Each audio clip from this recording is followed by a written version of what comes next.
오늘 설 주일에 예배드리는 모습 보니까 너무 좋습니다.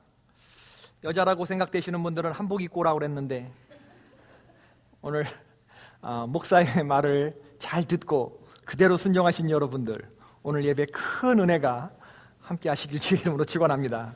그렇지 못한 분들에게도 동일한 은혜가 있기를 바랍니다. 여러분들은 여러분의 생명보다 더 귀한 것을 발견하셨습니까? 내 생명보다 더 중요한 가치, 그것을 발견한 사람들은 행복한 사람들입니다. 사도 바울은 나의 생명을 드려도 아깝지 않은 게 두 가지가 있다. 하나는 나의 달려갈 길과 주 예수께 받은 사명, 곧 하나님의 은혜의 복음을 증거하는 일을 마치려 하면은 나의 생명을 조금 더 귀한 것으로 여기지 않는다. 복음 증거하는 일이라고 사도행전 20장 24절에서 말하고 있습니다. 두 번째, 생명 바쳐도 아깝지 않을 게 뭐냐? 그건 교회입니다. 만일 너희 믿음의 재물과 섬김 위에 내가 나를 전제로 드릴지라도 나는 기뻐하고 너희 무리와 함께 기뻐하리라.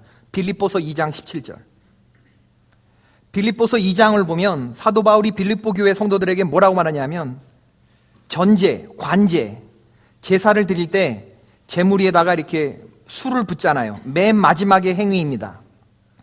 전제로 자신을 붓는다는 말은 자기 스스로를 순교로 바쳐도 아깝지 않다. 무엇을 위해서? 여러분들의 교회가 든든하게 서가는 그 일을 위해서라면, 여러분들의 교회를 위해서라면 내가 내 몸을 전제로 붓는다 할지라도, 희생하고 순교하는 일이 있어도 나는 기쁘고 즐거운 마음으로 내 생명을 드리겠다. 이렇게 고백하고 있는 거죠. 두 가지, 생명보다 귀한 가치 두 가지. 하나는 복음 증거하는 일, 또 하나는 교회. 이 두 가지가 내 생명보다 귀한 거라고 사도 바울은 고백하고 있습니다. 오늘 말씀은 바울이 에베소 교회 장로님들에게 아까 먼저 말했던 사도행전 20장 24절, 나의 달려갈 길과 주 예수께 받은 사명, 곧 하나님의 은혜의 복음 전하는 일을 마치려 하면은 나의 생명을 조금 더 귀한 것으로 여기지 않는다 라고 말을 하면서 교회를 장로님들에게 부탁하면서 하는 말씀입니다. 여러분은 자기를 위하여 또 온 양떼를 위하여 삼가십시오. 성령이 그들 가운데 여러분을 감독자로 삼으시고 하나님이 자기 피로 사신 교회를 보살피게 하셨습니다. 사도 바울의 머릿속에 있어서 교회는 어떤 곳이냐? 하나님의 피값으로 사신 교회다. 그런 생각이 그의 머릿속에 있었어요. 우리는 교회하면 예수 그리스도를 믿는 사람들의 모임, 이 정도로 생각하는데, 그것보다 훨씬 더 무겁고 훨씬 더 비장하게 들리는 개념이 뭐냐면, 교회는 뭐냐? 교회는 하나님의 피값을 주고 사신 교회다. 곳이다. 전 우주를 통틀어서 창조주 하나님이 생명과 바꾼 것이 딱 하나가 있는데 그게 바로 교회라는 겁니다. 교회는 결코 가볍게 여겨서는 안 되는 곳이죠. 예수님이 자신의 생명을 들여서 바꾸신 귀한 공동체이기 때문입니다. 창조주 하나님이 이 세상에 사람으로 오신 궁극적인 목적은 뭐냐 하면, 죄로 인해서 지옥 갈 수밖에 없는 인간들을 구원하시기 위해서이죠. 그래, 하나님의 구원 사역은 여기서 그치지 않습니다. 예수님이 잡혀가시기 전 마지막 기도를 보면 예수님의 마음의 가장 깊은 곳에 무엇이 있었는지를 알 수 있어요. 아버지께서 내 안에, 내가 아버지 안에 있는 것 같이 저희도 다 하나가 되어 우리 안에 있게 하사 세상으로 아버지께서 나를 보내신 것을 믿게 하옵소서. 예수님의 생각 속에 교회가 있었는데, 예수님이 생각하신 교회는 성부, 성자, 성령 하나님이 서로 하나가 된 것처럼 예수님과 한 생명으로 모든 성도들이 연합되어 있는 상태. 그러니까 모여있는 사람들의 이 숫자가 중요한 게 아니라 어떤 상태로 모여있느냐라고 하는 것이 중요한 겁니다. 모여있는 사람들의 마음이 어떠하냐, 그들의 상태가 어떠하냐. 교회는 그 모여있다는 게 중요한 게 아니라 어떤 사람들이 모여있느냐, 예수님을 주로 고백하는 자들이 모여있는 곳이어야 한다는 거예요. 할렐루야. 교회는 예수님을 주인으로 고백하는 사람들이 모여있는 곳, 그곳이 교회라는 거예요. 이게 출발점입니다, 여러분. 세상에 있어서 가장 큰 죄는 뭐냐 하면, 내가 왕노릇하고 사는 죄, 예수님을 믿지 않는 죄, 예수님을 알지만 의지하지 않는 죄, 이 죄가 가장 근본적이고 가장 악랄한 죄입니다. 예수님을 믿지 않는 죄. 그런데 교회는 어떤 곳이냐? 그 예수님을 믿을 뿐만 아니라 그 예수님을 나의 주 나의 하나님으로 고백하고 그분이 나의 왕이고 그분이 나의 대제사장이 되시고 그분이 나의 예언자가 되신다고 하는 예수를 그리스도로 믿는 것. 그런 사람들이 모여있는 무리, 그게 바로 교회이죠. 그런 사람들이 모여서 예수님을 머리로 하고 각 사람들이 교회의 몸된 지체를 이루고 있는 곳입니다. 사도행전에 보면 초대교회가 세워지는 과정이 자세히 기록되어 있는데 유대인들은 자신들이 십자가에 죽인 예수가 부활하셔서 주와 그리스도가 되셨다고 하는 이 베드로의 설교를 듣고 갑자기 두려워지기 시작했습니다. 우리는 죄인이라고 생각하고 처형했는데 그 죽인 사람이 누구예요? 하나님의 아들이에요. 그 하나님의 아들이 부활하셨습니다. 그리고 다시 심판주로 오신다고 하는 사실을 듣고 갑자기 이 사실이 믿어지니까 너무나 두려운 마음이 들어서 그들이 뭐라고 얘기했냐면, 형제들아 우리가 어찌할꼬? 우리가 이런 심각한 죄를 저질렀는데 하나님의 아들을 죽였는데 우리가 하나님의 아들을 몰라보고 죽였는데 어떻게 하면 좋을꼬? 라고 했을 때 베드로 사도가 뭐라 그랬냐면, 너희가 회개하여 각각 예수 그리스도의 이름으로 세례를 받고 죄사함을 받으라. 그리하면 성령을 선물로 받으리라 하고 말하였습니다. 우리의 죄로 인해서 멸망당하는 것, 그것을 깨닫고 하나님 앞에 회개하면, 그리고 예수 그리스도의 이름으로 세례를 받고 주님 죽으실 때 우리 같이 죽음을 죽고 부활하실 때 다시 그 연합해서 일어난 자가 되면 주님께서 성령을 선물로 주실 테니까 회개하고 굴복하라는 그 말씀을 베드로 사도가 하죠. 이 말씀에 사람들이 반응했을 때 이 회개와 굴복 위에 하나님의 교회가 세워졌던 것을 우리들이 봅니다. 그러니까 교회는 어떤 곳이냐? 예수를 그리스도로 믿는, 예수를 나의 인생의 주인으로 고백하는 사람들이 모인 공동체이면서 또 하나는 회개와 굴복 위에 세워진 공동체. 내가 나의 생각과 나의 뜻을 십자가에 못 박고 그리스도의 이름 앞에 굴복한 사람들이 모여있는 곳, 바로 그곳. 그 사람들이 모여서 온 세상에 예수 그리스도의 주되심과 복음을 전파하고 그들을 제자 삼아 세례를 주고 주님이 우리에게 분부한 모든 것을 가르쳐 지키게 하고 제자 양육의 사명을 감당하고, 그리고 우리가 서로 뜨거운 사랑을 나눌 때 그 사명을 감당하는 우리에게 하나님은 어떻게 하시느냐? 그의 아들 예수 그리스도 독생자가 상속할 영광에 우리도 함께 연합한 자가 되어서 예수님과 함께 누릴 그 영광의 상속자가 되게 하시고, 할렐루야, 주님이 받으시는 그 영광의 상속에 함께 상속자가 되고 주님이 받게 되실 약속에 참여하는 그 영광을 우리가 더불어 누리게 되는 것이죠. 이게 에베소서 3장 6절에 나와 있는 그런 말씀입니다. 그런데 이렇게 교회는 완벽한 원형질로 우리에게 주어졌는데 오늘날 우리의 현실을 보면 이런 교회의 모습과 거리가 멀죠. 빛과 소금의 역할을 감당해야 될 교회가 점점 세속화되어 가고 있고 권력화되어 가고 있고 그리고 세습되어져 가고 있고 주의 뜻이 서기보다는 사람의 뜻이 서게 되는 이러한 모습들을 우리들이 많이 봅니다. 왜 교회가 이렇게 초대교회는 강력했는데 점점 약해져 가고 있느냐? 그 원인은 어디에 있느냐? 그것은 바로 우리의 믿음에 있습니다. 부활하신 예수 그리스도를 만나고 그분이 살아계셔서 지금도 내 옆에 생생히 함께 계시는 나의 주인이 되신다고 하는 믿음이 있으면, 그분이 나의 주인이 되신다고 하는 믿음이 있으면 그러면 뭐가 문제겠는가? 그런데 이 믿음이 우리에게 실제가 되지 못할 때 우리의 믿음이 연약해지는 것이죠. 예수님이 부활하셨을 때 제자들은 예수님의 부활을 반가워했습니까? 두려워했습니까? 두려워했죠. 기뻐했습니까? 꺼려했습니까? 꺼려했습니다. 예수님은 사흘 만에 부활할 것을 여러 차례 말씀하셨는데 왜 말씀대로 예수님이 부활하셨는데도 제자들은 예수님의 부활을 기뻐하지 못하고 두려워하고 꺼려했는가?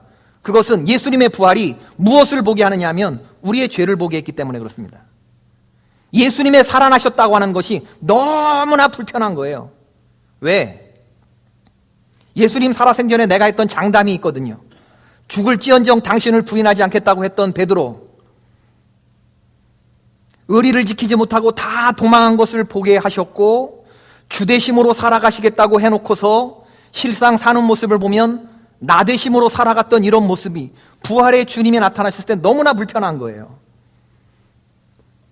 그래서 사도 베드로는 부활하신 예수님이 적어도 3번 이상 그 앞에 나타나셨는데 그 예수님을 피해 도망갔던 겁니다. 갈릴리에 나 물고기 잡으러 가노라. 부활하신 예수님이 내 마음속에서 생생하게 체험되지 못하면요, 아무리 백날 첫날 하나님의 말씀을 들어도 이 예수님이 지금도 내 옆에 계시다고 하는 게 믿어지지 아니하면 맨날 우리의 믿음은 헛다리를 잡게 된다고 하는 거죠. 그 부활의 주님이 그 죄 지은 그 죄를 보게 하는 그 제자들 앞에 나타나셔서 다 내가 나를 사랑하느냐 물으시니 얼마나 불편하겠습니까? 여러분, 베드로가 자기의 죄를 압니다. 도마가 자기의 죄를 압니다. 그러나 예수님을 만나고 나서 이 죄의 모든 문제들이 다 처리가 됩니다. 우리가 우리의 죄를 지을 때 내가 죄인이라는 것을 압니다. 그러나 부활하신 예수님 만나고 살아계신 예수님 앞에서 이 죄를 처리하고 살아야 되는데 처리하지 못하고 간직하고 살아가는 연약한 모습들이 우리에게 있다고 하는 거죠. 부활의 주님을 피하면 죄 사함을 받을 수 없게 되는 것이고, 그리고 이 죄 사함이 없어지면 예수님을 주인으로 고백하는 믿음이 없어지게 되고, 예수님을 주인으로 고백하는 믿음이 없으면 그곳은 더 이상 교회가 아닌 곳입니다. 하나님의 꿈이신 교회의 모습이 나올 수 없는 거예요. 마가복음 10장에 보면 부자 청년 이야기가 나옵니다. 예수님께 무엇을 하여야 영생을 얻을 수 있느냐고 질문하며 나왔죠. 율법에 뭐라고 되어 있느냐? 하나님 사랑하고 이웃 사랑하고 율법 조항을 잘 지키라고 되어 있습니다. 너 그대로 하라고 했을 때 어려서부터 이런 것들 다 지켰다고 했죠. 그때 예수님이 이 부자 청년에게 말하기를, 너에게 아직도 한 가지 부족한 것이 있는데 가서 너에게 있는 것을 다 팔아 가난한 자들에게 주라. 그리하면 하늘에서 보화가 네게 있으리라. 그리고 와서 나를 따르라. 예수님 그런 말씀하셨죠. 그런데 이 부자는 재물이 많은 연고로 이 말씀을 인하여 슬픈 기색을 띠고 근심하며 돌아갔다고 했습니다. 왜 고상한 영적인 영생의 문제를 놓고 질문하며 나왔는데 그 예수님을 떠나게 되었을까? 그는 마음속에 주대심이 있다고 생각했지만 그의 마음속에 본질적으로 있었던 것은 주대심이 아니라 돈대심, 돈이 그의 인생의 주인이었던 것을 예수님 앞에서 보게 된 거예요. 주대심이냐 돈대심이냐를 고민하다가 결국엔 돈대심 앞에 엎어지고 마는 인생이 되고 말았죠. 그는 끝까지 예수 믿는 자가 되지 못하고 예수 믿을 뻔한 사람이 되고 말았던 거죠. 여러분, 우리의 믿음은 애매하지 않습니다. 우리의 삶에서 돈이 주인이 되면 어떤 일이 일어나느냐? 돈이 허락하면 일하고 돈이 허락하지 않으면 하지 못하는 일이 일어나게 되는 거예요. 교회에서 주님의 뜻이 서는 것이 아니라 돈의 뜻이 서게 되는 것입니다. 제가 지난 주간에 임마누엘 교회 집회를 마친 매형님하고 3일 동안 애리조나를 다녀오면서 이런저런 이야기를 많이 나누었는데, 매형님하고 있었던 그간의 디테일한 얘기들, 목회하시는 이야기를 들으면서 제가 참 많이 은혜를 받은 건, 제가 지난주에도 말씀드렸지만 저희 매형님은 고등학교 체육 선생님을 하던 아주 무식하기 짝이 없는 그런 분이에요. 47의 목사 되신 분입니다. 그런데 얼마나 주님 앞에서 이렇게 순수하고 교회의 원형을 찾아가는 이 몸부림치는 모습이 있는지. 최근에 110억짜리 예배당을 사셨거든요. 그 교회가, 한마음교회가. 그전에는 이 소 키우는 우사를 개축해서 교회에서 예배를 드리게 되었는데, 예배를 드리고 있었는데 도시개발 계획으로 이 우사가 헐리게 되었어요.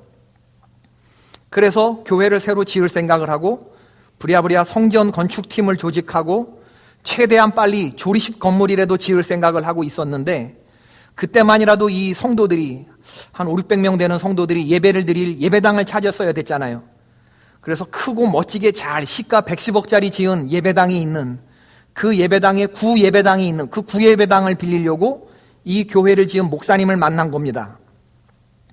만나서 얘기를 하는 중에 이 목사님 하시는 말씀이, 우리의 구예배당을 구하지 말고 우리 교회를 사라. 새로 지어진 교회를 사라. 왜냐하면 이거 짓다가 지금 교회가 부도나기 일보 직전에 와 있기 때문에. 담임 목사님이 건축비를 끌어들이는 과정에서 이 부채를 감당하지 못해서 그 교회가 경매에 넘어가게 되는 그런 상황이 되었고, 그리고 고소를 당한 상태였습니다. 담임 목사가. 그 구성전을 빌리러 갔다가 신성전을 사라는 목사님의 말씀을 듣고 1년 동안 성전 건축을 진행해 오던 이런 거 다 스톱. 그리고 이 예배당을 사기로 한다. 매입. 이렇게 결정하는데 3일 걸렸다고 그래요. 딱 3일. 그리고 한두 달만 기다리게 되면 이 110억짜리 시세 예배당이 70억, 60억으로 떨어지게 돼요. 경매에서 유찰이 되면. 기다려야 돼요, 말아야 돼요? 우리에게 만약에 이런 물건이 나왔다. 기다려야 돼요, 말아야 돼? 어려운 얘기예요, 그죠? 야, 이 110억짜리 시가 이게 유찰될 때를 기다려서 60억이나 70억에 사면 좋잖아요. 근데 매형님은 그렇게 하지 않으셨어요. 성전이 건축되는 동안 우리 교회의 새벽 예배가 멈춰져서는 안 된다 라고 하는 거 하나, 또 하나는 저 교회도 살고 우리 교회도 살아야 된다. 그 담임 목사님을 고소하는 많은 사람들이 와서 이 담임 목사님은 감옥에 넣어야 된다고 그렇게 많이 얘기하시는 게 있었는데, 이 두 가지를 성도들에게 설명을 했다고 그래요. 교회 건축하는 동안에 새벽 예배가 멈춰져서는 안 된다. 또 하나는 저들도 살고 우리도 살아야 된다.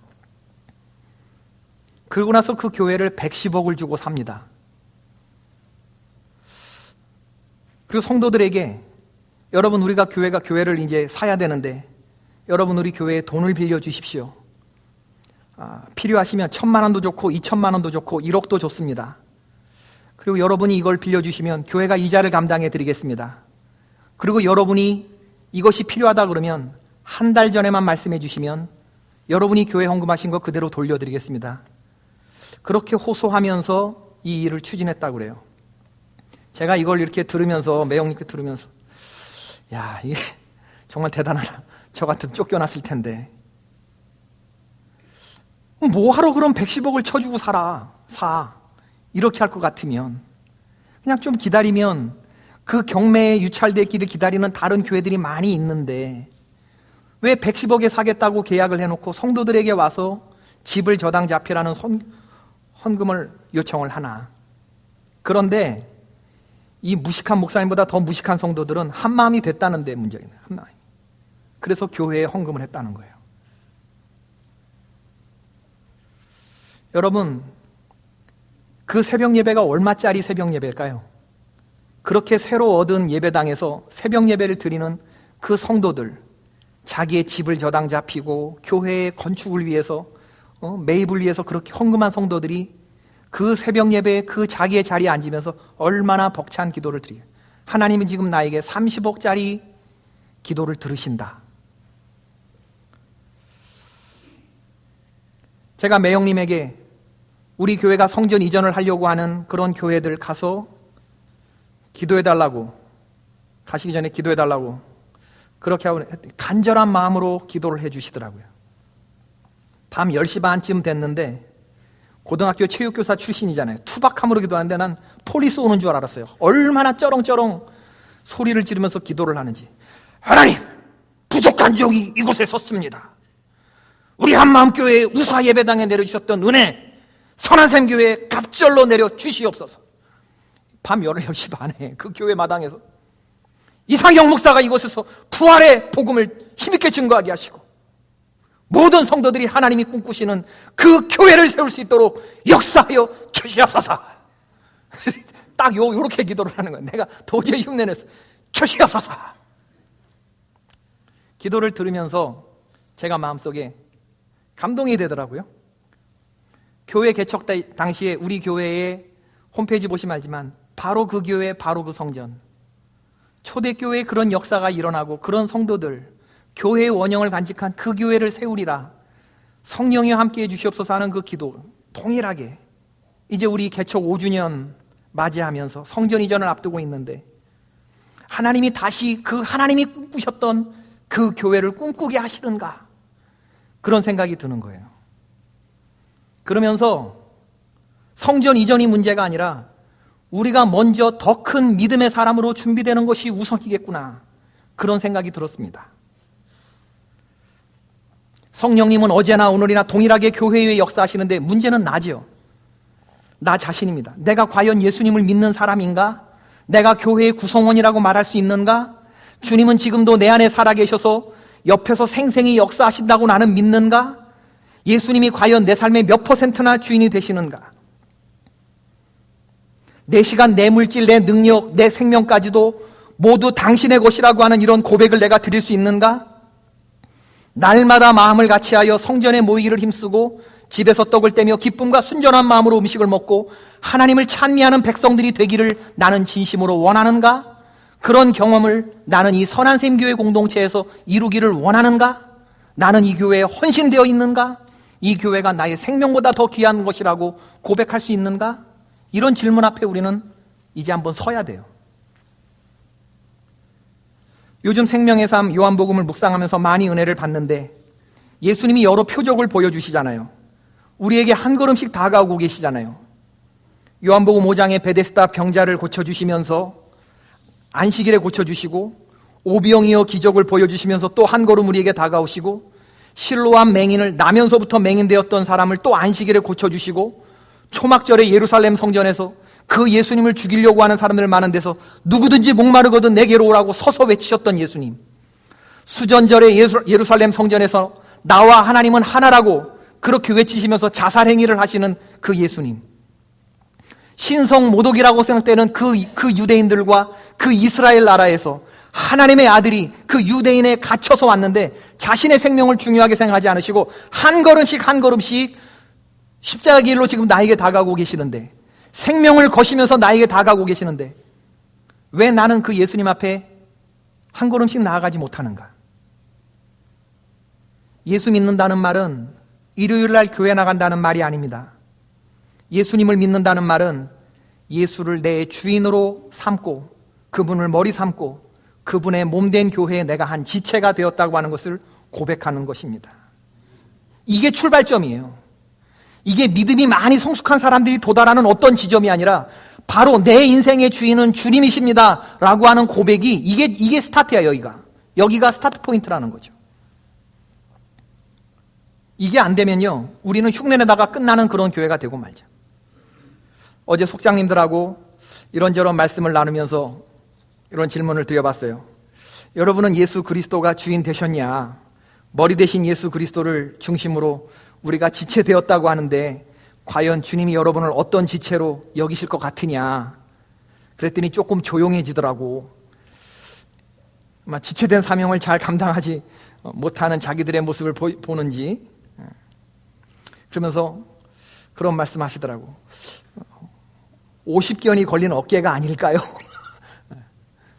발가락인 발가락인데 무좀 걸린 발가락, 지긋지긋한 관절염의 지체, 우리가 그런 모습으로 신앙생활하는 건 아닐까, 그런 얘기를 하시더라고요. 얼마나 부끄러운지. 지체긴 지체예요. 떨어져 나가진 않았어요. 그러나 50견이 온 어깨와 같아서 제대로 기능하지 못하는 그런 부끄러운 지체가 아닌가. 하나님의 핏값으로 사신 교회를 지금 사도 바울이 감독하고 보살펴야 할 의무가 당신에게 있습니다라고 말할 때 속장님 여러분들에게 이러한 의무가 있다는 것을 기억하십시오. 여러분이 보살피는 속회원들은 하나님의 핏값으로 사신 교회입니다. 이것을 감독하고 관리할 의무와 책임이 여러분들에게 있습니다. 그 말씀을 같이 나누었다. 여러분, 오늘은 설날입니다. 한국인의 정서로서는 오늘부터가 새해인데, 오늘 새해라고 한다 그러면 다시 다짐하게 되는 그러한 말씀이 있어요. 그것은 하나님이 기뻐하시는 그 교회를 세우는 일입니다. 예수님 사랑하고 예수님 자랑하고 예수님이 부탁하신 삶을 사는 제대로 된 교회를 세우고자 하는 그런 열망이 여러분과 저에게 있는 거예요. 사도행전에 나타난 초대교회의 모습, 사도행전 2장 43절에 나와 있는, 사람마다 두려워하는데 사도들로 말미암아 기사와 표적이 많이 나타나니 믿는 사람이 다 함께 있어 모든 물건을 서로 통용하고 재산과 소유를 팔아 각 사람의 필요를 따라 나눠주며 날마다 마음을 같이하여 성전에 모이기를 힘쓰고 집에서 떡을 떼며 기쁨과 순전한 마음으로 음식을 먹고 하나님을 찬미하며 또 온 백성에게 칭송을 받으니 주께서 구원받는 사람을 날마다 더하게 하시니라. 이게 교회의 아름다운 원형인데, 이런 교회를 좀 세워가는 이러한 멋진 꿈들을 올해 우리가 꿀 수 있게 되기를 주의 이름으로 축원합니다. 그리고 성경에 나와 있는 이 사도행전 2장 43절 이하의 초대교회의 원형이 여러분들이 속한 속회에서 이루어지기를 주님의 이름으로 축원을 드립니다. 여러분 함께 모여서 떡을 떼고 그리고 기쁨과 순전한 마음으로 하나님을 찬미하는 일들이 이렇게 큰 이런 대형 대그룹 모임에서는요, 전체가 다 모인 자리에서 이런 게 어려워요. 그러나 7명씩 10명씩 이렇게 모인 자리에서는 얼마든지 그러한 일들이 일어날 수 있다고 하는 거죠. 그런 의미에서 우리 교회가 가족 같다고 만약에 느끼신다고 한다면 그건 주일날 예배 분위기에서 가족같이 느껴지는 게 아니라 속회 모임을 통해서 이게 가족같이 느껴지는 거거든. 아, 내가 여기서 보호받고 있구나. 그런 의미에서 교회는 출석하지만 아직 속회에 나오고 있지 못하거나 속회에 연결되어 있지 않은 분들은 속회가 부담스럽고 귀찮고 힘든 일이라는 거 이해하지만 그러나 연결되어 있고 그리고 여기 속회에 속하시기를 주님의 이름으로 부탁을 드립니다. 엄밀한 의미에서 속회에 교인으로 등록되어 있고 연결되어 있지 못하면 그건 교인으로 등록되어 있다고 말하기가 힘들어요. 교회를 다닌다는 것은 우리가 서로 연결된 지체가 되었다는 것을 말하는 것입니다. 우리가 속회를 통해서 다른 성도들과 관계를 맺지 못하면 교회를 통해서 주시는 하나님의 은혜를 충분히 경험할 수가 없어요. 하나님이 주시는 기쁨과 평안을 온전히 맛보면서 교회의 신앙생활다운 신앙생활을 할 수가 없습니다. 여러분 생각해 보세요. 혼자 누리는 천국이 가능한가? 혼자 있으면 아무리 좋은 곳에 있고 아무리 넓은 곳에서 아무리 진수상찬을 펼쳐놓고 있지만 그걸 혼자 먹어야 된다고 생각해 보세요. 그 음식이 맛있을까? 그 경치가 아름답게 느껴질까? 함께 있고 함께 나누고 함께 누릴 때 좋은 것입니다. 사람들끼리 만나다 보니까 시험도 들게 되고 인간관계에 고통을 느끼게 되고 그런데 그런 것들은 다 누구나 겪는 일이에요. 소를 통해서 소를 키우는 것은 참 귀찮고 힘든 일이지만 소를 통해서 얻는 유익이 더 큰 법입니다. 제가 이번 매형님 교회 그 춘천 한마음교회 그 교회가 왜 임마누엘 교회 왔냐면 그 성도들이 자기가 변했던 놀라운 간증들이 점점 한국교회에 알려지기 때문인데 춘천 교육대학과 춘천 강원도 사범대학을 집중적으로 인생을 녹여바치면서 목회한 결과 지금 그 교회는 교사들만 300명이 있어요. 교사들만. 그리고 초등학교 이 춘천 교대에 입학식 때마다 이 목사님이 가서 기도를 해주는 정도로 거의 춘천 교대가 복음화되어지는 그런 역사들이 학생들과 선생님들 사이에서도 이루어지고 있는데 그 교회의 성도들의 간증을 들어보면 조폭이었던 분도 있고 강남의 10프로 룸살롱을 경영했던 여주인도 있고 나는 동성애자였다라고 고백하면서 그 방송에 나와같이 고백하는 사람들도 있고 자기의 부끄러운 과거를 회개하는데 그걸 듣는 제가 다 심장이 떨리고 야 저러다가 저 뒷감당을 어떻게 하려고 저렇게 방송에 나와서 카메라 앞에서 저런 걸 털어놓나. 나는 동성애자였다. 나는 조폭이었다. 나는 강남 10프로 룸살롱의 여사장이었다. 이런. 그래서 제가 그런 간증을 나갈 때 이런 간증문과 이런 것을 이렇게 수정해 주는 게 제 여동생이라 야 그거 괜찮냐 그랬더니 몇 번을 물어본대요. 괜찮겠냐 괜찮겠냐. 그리고 기도하고 그리고 세우는데 여동생 하는 말이 뭐냐면 그렇게 해서 하나님이 세워주시기로 하면 그 다음에 성령께 맡기는데 그 뒷감당은 우리 작은 교회가 책임져요. 그렇게 얘기를 하더라고요. 그 작은 교회가 그 교회는 속회를 작은 교회라고 부른대요. 우리가 속장이라고 부르는 사람을 우리 매형님 교회에서는 일꾼이라고 부르는 모양이에요. 뒷감당은 누가 책임진다고요? 공동체가 책임진대요. 뒷감당은 속회가 책임진대요. 내가 이러한 나의 부끄러운 과거를 고백하면 뒷감당과 후폭풍이 걱정되긴 하지만 그것보다 더 크게 믿는 건 뭐냐면 나는 공동체를 믿는다는 거예요. 우리 교회를 믿고 속회를 믿는다는 거예요. 그래서 누구나 다 부끄러운 그런 기억들, 부끄러운 일들, 내놓기 꺼려지는 일들이 그걸 내놨을 때 아무도 비판하거나 정죄할 거다. 우리 작은 교회 내에서는 그렇게 생각되지 않는 거예요. 이 간증에 나서는 사람들은. 내가 이 간증을 하면 우리 공동체가 끊어지지 아니하는 두 겹줄과 3겹줄로 두 겹, 세 겹 사랑의 줄로 나를 감쌀 것이다. 이런 게 있으니까 각자의 연약한 기도 제목들은 그야말로 기도 제목이지 이게 부끄러운 비판이나 정죄가 된다고 생각하지 않는 거예요.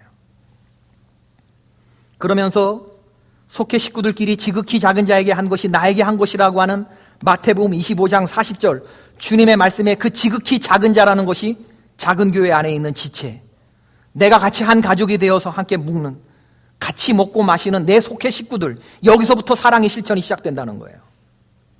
그 말을 듣는데 얼마나 감동이 되든지 그 속회 안에서 서로를 위해 생명을 버리는 것도 마땅하다는 마음으로 그 속회에 열정적으로 헌신하고 있다고 하는, 얼마나 놀라운 일들이 일어날까. 힘들고 지칠 때 생각나는 곳, 우리가 머물 만한 곳, 우리를 기다려주는 사람들이 있고 내가 돌아갈 곳이 있는 곳, 그곳이 교회가 되어야 할 줄로 믿습니다. 거기 가면 치유가 있고 거기 가면 회복이 있고 거기 가야 내가 비로소 숨 쉴 것 같은 그런 곳, 그곳이 속회고 그곳이 교회가 될 수 있어야 되는 거예요. 주님은 그런 교회를 꿈꾸셨습니다. 믿는 자들의 모임. 너희가 세상에서 환난을 당하나 담대하라, 내가 세상을 이겼다라고 했을 때 주님은 그 환난의 세상을 보고 두려워한 것이 아니라 교회 공동체의 그 능력을 주님은 신뢰하셨습니다. 엄청난 능력이 이 교회 안에 있어요. 우리는 이민교회를 섬기는 사람들이죠. 저마다 교회에 대한 아픈 기억들이 있습니다. 교회를 통해서 상처받은 것도 있고요. 교회가 생겼다가 없어지는 것도 여러 번 보았습니다. 시작은 창대하였지만 그 끝이 힘이 미약해지는 것을 보면서 우리는 점점 마음을 닫았는지도 몰라요. 그리고 이 교회는 어떨까 하고 와서 제발 나를 잡아달라고 하는 그런 마음도 있지만 이 교회는 이러면서 점점 가까이 다가가지 못하는 그런 마음들이 있죠. 특히 우리 교회가 그래요. 작은 교회를 섬기시다가 상처받은 많은 기억들. 그래서 여러분들은 좀 나에게 잘해 주십시오 라고 하는 그런 기대치를 가지고 나온다는 걸 제가 압니다. 그런데 여러분, 그런 마음을 100% 받으면서 또한 그러한 아픈 기억들이 멋진 교회를 세워나가는 사명으로 전환될 수 있다고 한다면 얼마나 주님이 기뻐하실까. 이 교회는 어떤가 보자가 아니라 내가 아픔을 겪고 보았기 때문에 그래서 내가 더 많이 기도하게 되고 더 많이 섬기게 되고 더 열심을 내게 된다고 한다면 하나님이 동일하게 우리 교회에 역사하지 않으시겠습니까?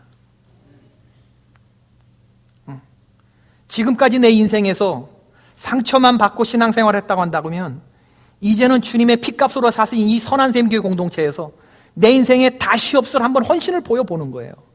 주인 되신 예수 그리스도 앞에 나오는 겁니다. 우리도 나와서 30억짜리 기도를 드려보는 거예요. 그러면 300억짜리 하나님이 음성을 들려주시 누가 압니까?